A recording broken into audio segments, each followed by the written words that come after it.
오늘의 사연 읽어드리겠습니다. 저는 원래 일이 끝나고 따뜻한 사케나 시원한 맥주 한두 잔으로 하루의 피곤함을 푸는 것을 좋아하는 사람이에요. 제가 남편을 처음 만난 곳은 이자카야입니다. 평소에도 이자카야를 좋아하는 편이었기 때문에 그날도 퇴근 후 이자카야 집에 들러 가볍게 한 잔을 하게 되었어요. 그렇게 혼자 앉아서 사케를 한두 잔 마시고 다음날 출근을 위해 자리에서 일어나려고 하는데 한 남성분이 제 연락처를 물어보더군요. 평소라면 절대 주지 않았을 텐데 조금 올라온 술 기운 때문이었는지 아니면 그날 제가 뭐에 홀렸던 건지 그 남성분을 놓치면 안 될 것 같은 느낌이 들었어요. 그래서 연락처를 주게 되었고 알고 보니 그분은 제가 그날 갔던 이자카야에서 조금 떨어진 건물에서 떡볶이 가게를 하고 있는 사장님 분이셨습니다.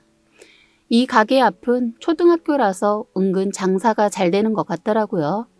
자영업자인 그분과 회사원인 저는 생활 패턴이 많이 다르기는 했지만 없는 시간을 쪼개서 만나왔습니다.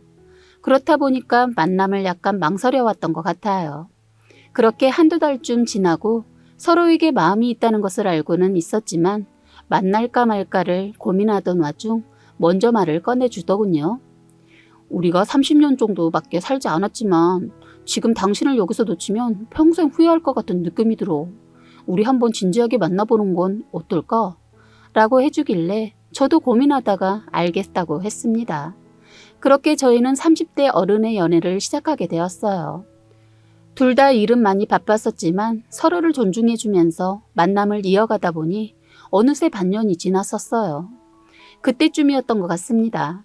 제가 하루는 어렸을 때 연애하는 것처럼 서프라이즈도 해주고 싶어서 4시쯤 가게를 찾아가 본 적이 있어요.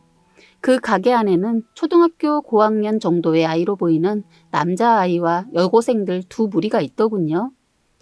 가게 안으로 들어가자 저를 보고는 반가워하는 것이 아니라 당황스러워 하더라고요. 가게에 있던 알바생 한 명에게 가게를 부탁한다고 그러면서 저를 데리고 가게 밖으로 나갔습니다. 가게에서 저를 데리고 나온 것에 대해 갑자기 서운해서 제가 먼저 말을 꺼냈어요. 왜? 내가 온 게 싫어? 아니, 당황스러워. 말하고 오지 그랬어. 아니, 내가 뭐 못 올 것 왔나?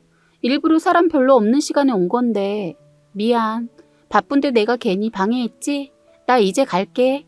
라고 했더니 저를 붙잡더라고요. 아니, 그런 게 아니라 내가 못한 말이 있어서 그래. 뭔데? 가게 안에 있는 초등학생 남자애 있잖아. 내 동생이야. 30살 남자에게 12살짜리 동생이라니 솔직히 처음에는 깜짝 놀랐어요.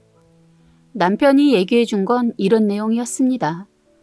남편이 17살쯤 부모님은 늦둥이를 임신하게 되었고 처음에는 되게 좋았대요. 그렇게 동생이 태어나는 날이 오게 되었고 아기를 처음 안아보게 되었다고 하네요.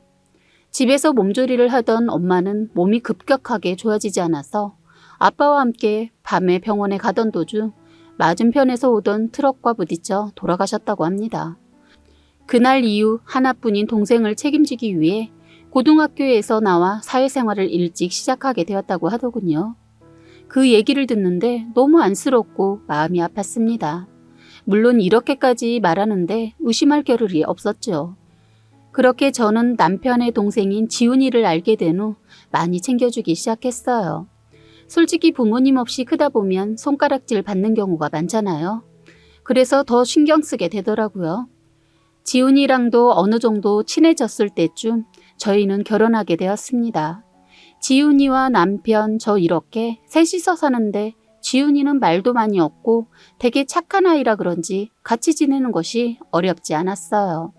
원래 형의 부인을 형수라고 불러야 하지만 지훈이가 어리니까 그냥 누나라고 부르라고 하며 잘 지냈던 것 같아요. 그렇게 결혼한 후 지훈이가 중학교 들어갈 때도 같이 가서 축하해주고 결혼 후 3년 정도가 지났을까 일이 터지게 되었습니다.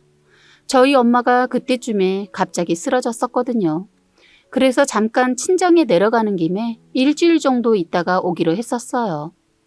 그렇게 친정집에 3일 정도 있었는데 엄마의 상태가 많이 좋아지게 되어서 이틀 정도만 더 있다가 저는 집으로 올라오게 되었어요. 남편과 지훈이는 제가 그렇게 빨리 올 줄 몰랐던 거죠. 문을 열고 들어가는데 지훈이가 남편을 형이 아닌 아빠라고 부르더군요. 아빠, 우리 밥은 언제 먹어? 좀 이따가 먹자. 아, 그리고 아빠라고 부르지 말라니까. 그렇게 계속 부르다가 습관된다. 그런데 아빠 맞잖아. 누나한테는 언제 말하려고 그러는 거야. 조용히 해. 어른들 일에 무슨 어린애가 끼어들려고 하냐? 현관문 앞에서 충격받은 저는 잠깐 생각에 빠졌습니다. 이 상황이 무슨 상황인 건지 이해하기가 정말 힘들더군요. 지금 무슨 말을 하는 거야? 현관문 앞에서 있었던 저를 보고는 둘 다 깜짝 놀라더라고요. 그리고 이어서 지훈이에게 방으로 들어가라고 했습니다. 남편은 얼굴이 사색이 되어 저를 쳐다보며 아무 말도 하지 못하더군요. 그러다가 다 오해야, 내 말 먼저 라고 하길래 제가 소리를 지르면서 제대로 얘기하라고 악을 질러대니 사실대로 말하더라고요. 네, 다들 예상하셨다시피 지훈이는 남편의 아들이었던 것입니다. 남편의 부모님이 지훈이를 낳고 아프셔서 돌아가시는 것이 아니라 사고친 남편을 집에서 쫓겨냈던 것이었습니다. 17살이라는 불타는 나이에 첫 여자친구와 잠자리를 가지게 되었고 피임이라는 것에 대해 무지했던 둘에게는 아이라는 생명에 벌이 찾아오게 된 것이죠. 남편은 여자친구에게 자신이 책임지겠다며 걱정하지 말라고 했다고 합니다. 그래서 남편은 고등학교도 그만두고 여기저기 빌고 다니면서 일을 얻어 생활비를 벌어왔다고 하네요. 하지만 자신의 삶을 이렇게 망가뜨릴 수 없다고 생각했던 여자친구는 지훈이를 낳고 도망갔다고 합니다. 그래서 남편은 시부모님 집으로 아이를 데리고 들어갔는데 절대 이 아이를 인정할 수 없다고 하면서 내다버리지 않는다면 널 버리겠다고 얘기했다더군요. 그 말을 듣고 며칠을 고민하던 남편은 아이를 포기하려고 마음을 먹었다고 합니다. 아이를 안아서 데리고 나왔는데 하루 종일 울고불고 난리치던 아이가 갑자기 남편의 손을 잡고는 방긋 웃어주었다고 해요. 그 모습을 보고 방금 한 생각에 대한 죄책감이 생기며 이 아이를 자신이 제대로 책임져야 하겠다는 생각이 들었다고 하네요. 그래서 악착같이 살아왔다고 합니다. 그러던 중 저를 만나게 되었고 정말 놓치고 싶지 않았대요. 그런데 자신에게 아이가 있다고 하면 떠날까봐 두려웠고 사실대로 말할 자신이 없었다고 하더군요. 처음에는 저를 속였다는 사실에 너무 화가 나고 소름이 돋으면서 온몸이 떨리더라고요. 그 사실을 알자마자 남편의 뺨을 3대 정도 때리고 간단하게 재짐을 싸서 밖으로 나왔습니다. 생각할 시간이 필요했거든요. 그렇게 일주일 정도 저만의 시간을 보낸 후 저의 결정은 남편의 곁에 남는 것이었습니다. 솔직히 지훈이는 정말 제 아이처럼 챙기기도 했고 남편 같은 사람을 만날 수 없을 것 같았거든요. 그 안에 혼인신고 소송도 알아보고 이혼 전문 변호사도 찾아갔었어요. 사기 사실을 알고 난 후 3개월 안에 소송을 청구해야 혼인 취소가 가능하다고 하는데 이 기간이 지나게 되면 혼인 취소가 아니라 이혼 소송으로 넘어가게 된다고 합니다. 그래서 더 신중하게 빨리 고민하려고 했던 것 같습니다. 저의 결정이 끝나고 저는 집으로 다시 돌아가게 되었고 이젠 더 이상 저희의 굳건해진 가족을 건드릴 사람이 존재하지 않는다고 생각했어요.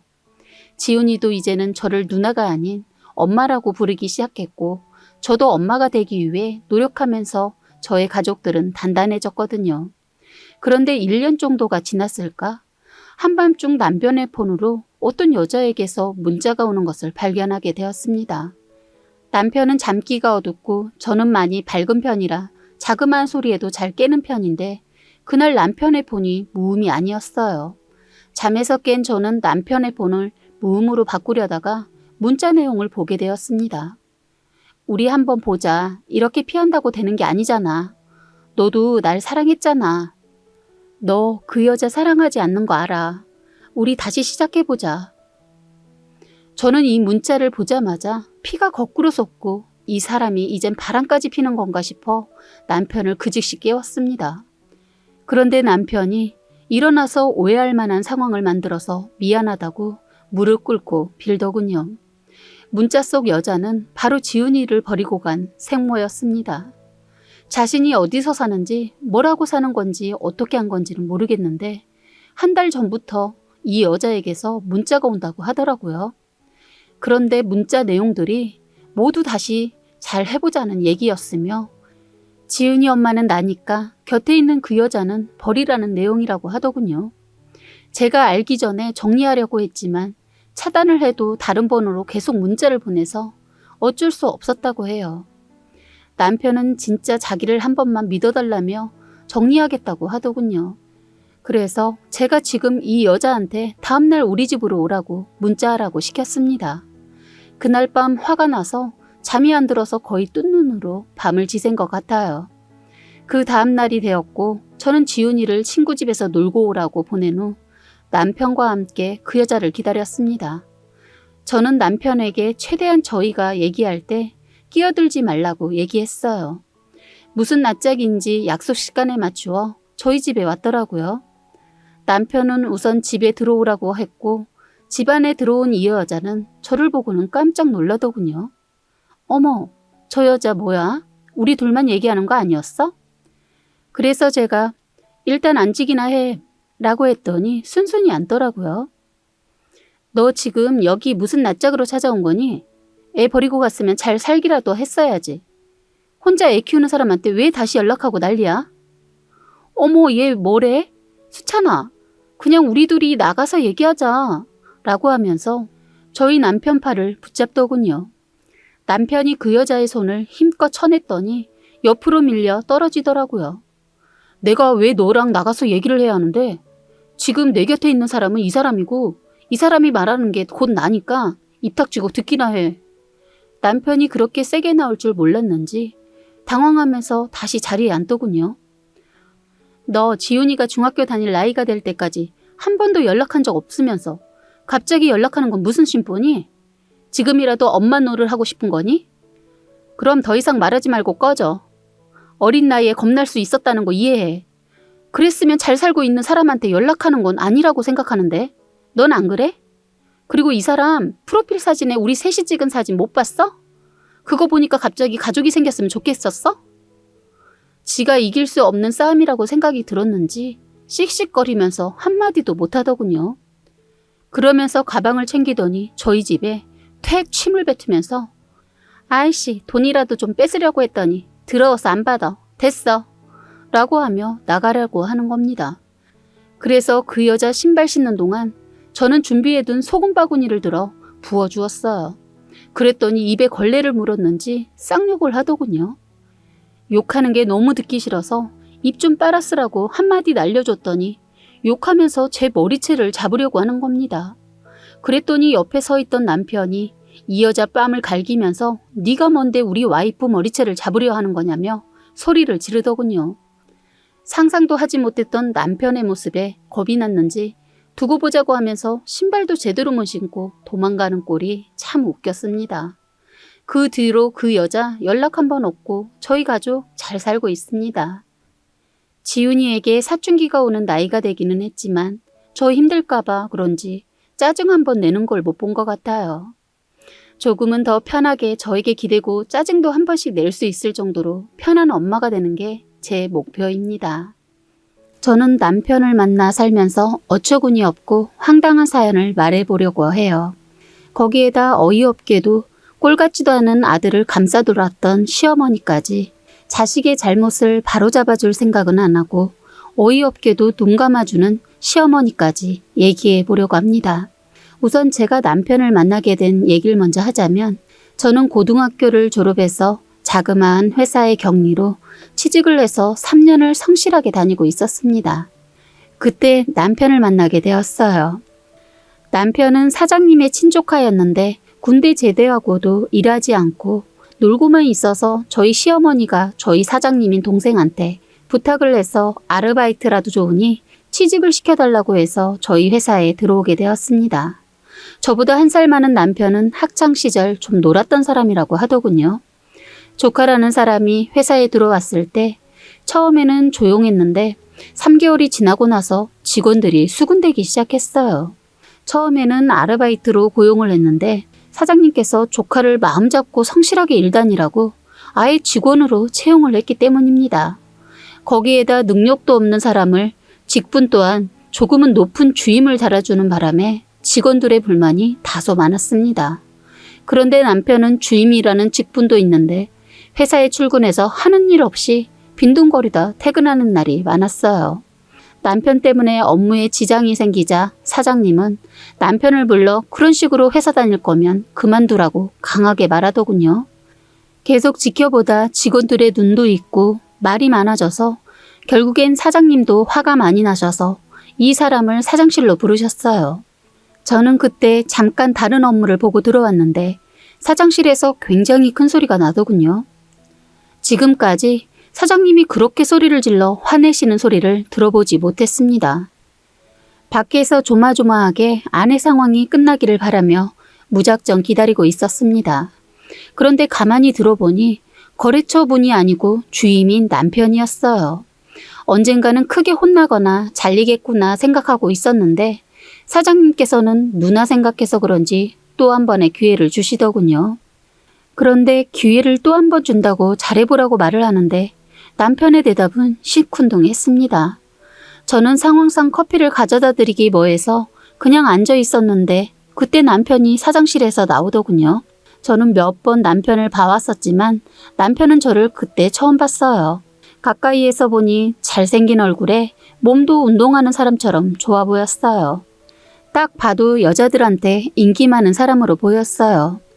그런데 저는 남편 같은 스타일은 별로 관심이 없고 더군다나 성실하지 못한 사람이란 이미지 때문에 남편의 첫인상은 별로였습니다. 저희는 그렇게 처음 보게 되었어요. 그런데 이상하게 다음 날부터 성실하게 일을 하기 시작했어요. 무슨 심경의 변화가 왔는지 직원들이 이상하게 바라볼 정도로 성실하게 일을 했어요. 그동안 이 사람은 일을 못하는 게 아니라 안 했던 거였어요. 성실하게 일하는 모습에 저도 어느 순간 남편한테 관심이 가게 되었고 그러다 저희는 결혼까지 하게 되었습니다.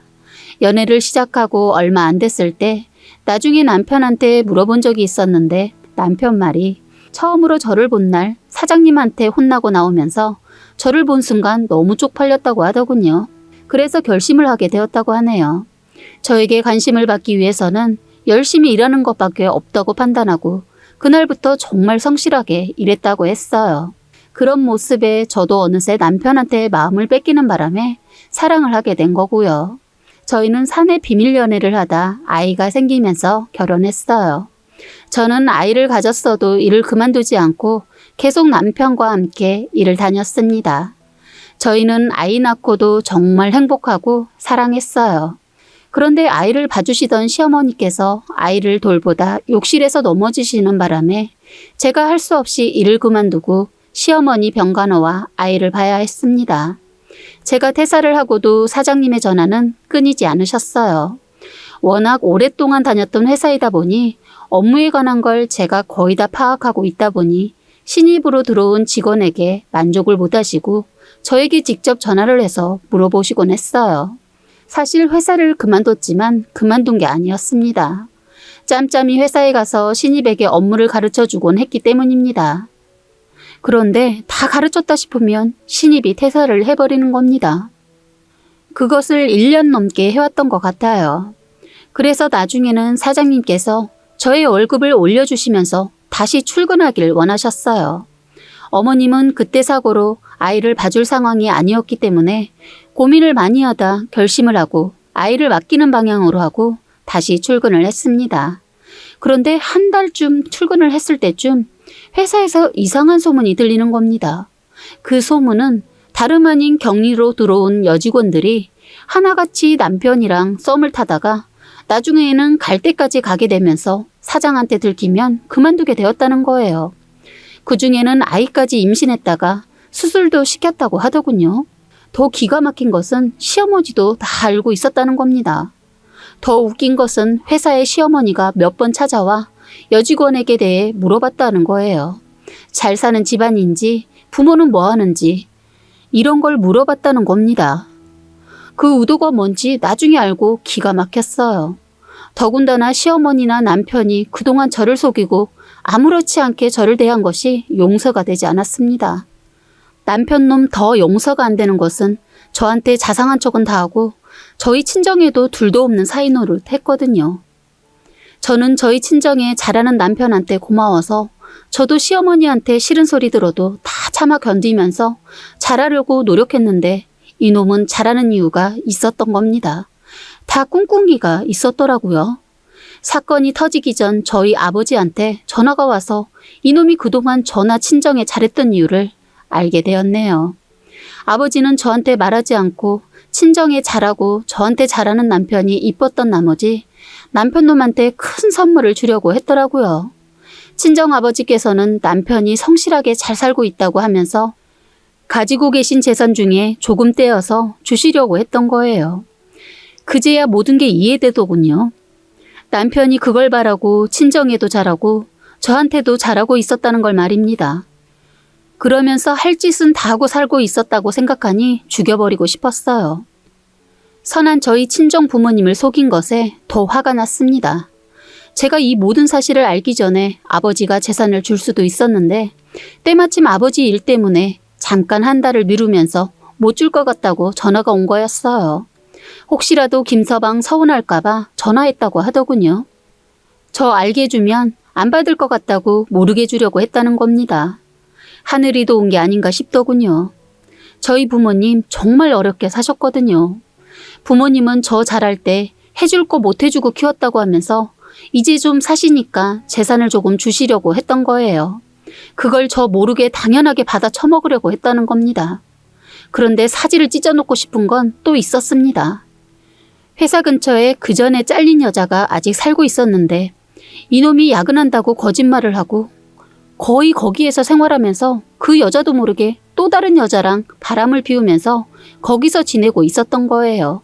야근 수당을 계산하는데 남편의 근무표가 야근한다는 날에 몇 번 빠진 게 있어서 물어보니 자기는 계산하지 말라고 그동안 삼촌한테 신세진 거 갚는다 생각하고 그냥 일하겠다고 해서 그런 줄 알고 있었는데 여직원이 같은 여자로서 이건 도저히 지켜볼 수만 없을 것 같다면서 저에게 기뜸을 해주게 되어서 알게 되었습니다. 그때 남편의 바람을 알게 되었네요. 저는 남편의 말을 그때까지 다 믿고 있어서 만약에 직원이 알려주지 않았다면 저는 계속 속고 있었을지도 몰라요. 회사에 숙박실이 있었기 때문에 남편은 그 여자 집에 있다가 새벽에 회사로 넘어와 숙지실에서 자고 있었기 때문에 의심을 할 수가 없었죠. 그 여자도 순진해서인지 회사에서 쫓겨났음에도 불구하고 그냥 남편이 하라는 대로 남편이 주는 생활비 받으면서 숨어서 지내고 있었던 겁니다.